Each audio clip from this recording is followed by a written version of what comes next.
So as we work through the rest of this chapter, it's really important to make sure that you guys read the problems carefully and that you know what you're starting with and what you need to end with. So whenever you read questions to solve the problems, you really need to ask yourself these few questions. So look at what you're given. So the numbers that are given in the formula give you a really big clue on where you should start and how you should get there. Two, second question, where are we going? So what is our answer supposed to be? How are we going to get there is the next question. So that's just common sense. If we look at where we're going to go, then we need to figure out how we're going to get there. Just like if you're going on a road trip, you know that your destination is, let's say, Disney World, and you need to look at a map to figure out how you're going to get there.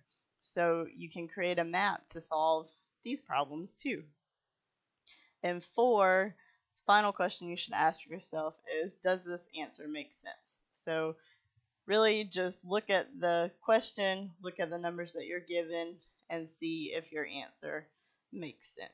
That will save you oftentimes a lot of simple mistakes.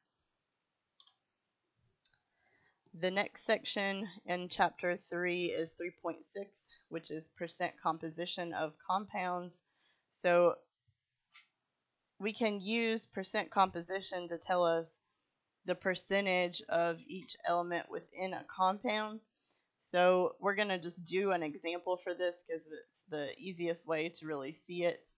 So we're given a compound, ethanol, which is C2H5OH, and we want to calculate the percent composition of carbon in ethanol. So percent composition is also called weight percent because we use the masses in order to calculate our percent composition.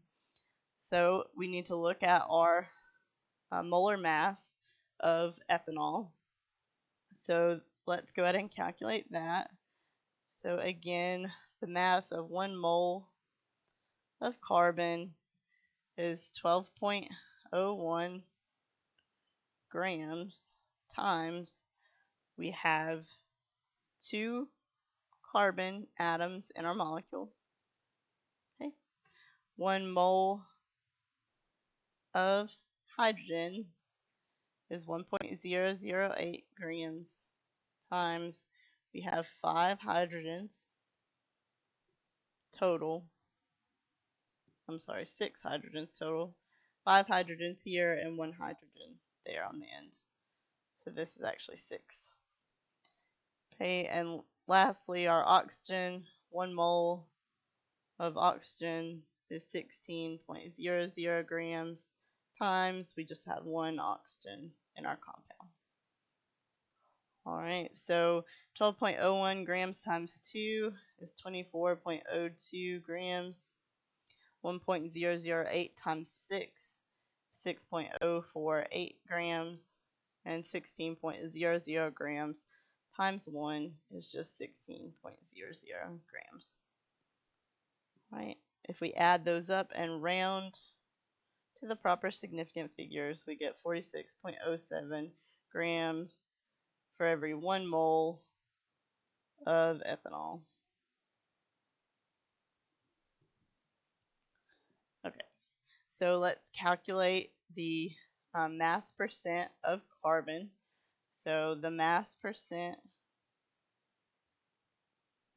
of carbon is going to be equal to the mass of carbon, so just carbon, in 1 mole of ethanol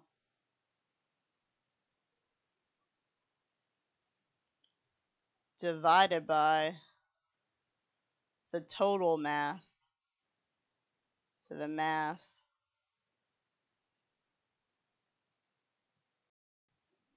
of ethanol,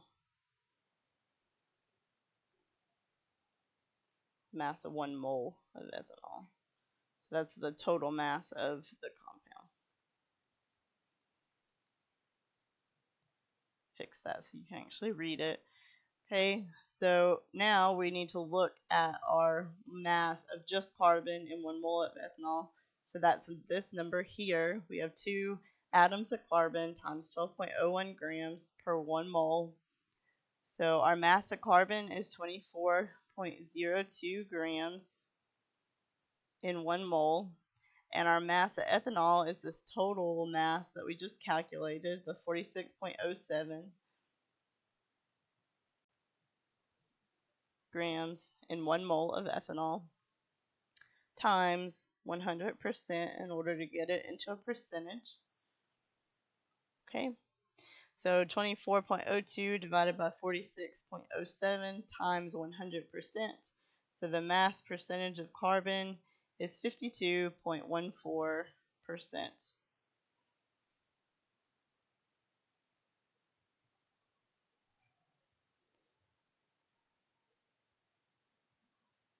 In an ethanol compound. Alright, so that's just some basic percent composition. I'll give you guys some problems to practice. And again, really, chemistry is all about practicing problems, because otherwise, just looking at one example, they're not going to make a lot of sense until you do a lot of practice on your own and with me in class. So take a look at that question, look at the examples in your book, and that will give you a better idea of how to do all of these types of problems. Percent composition, calculating number of molecules, number of atoms, calculating molar mass, etc. You guys will get really, really good at calculating molar mass because you'll be doing that all the time. But these types of calculations, like percent composition, are a little less, we do them less often than calculating molar mass. So make sure that you practice these enough to where you can do them without really thinking too hard about what the question's asking.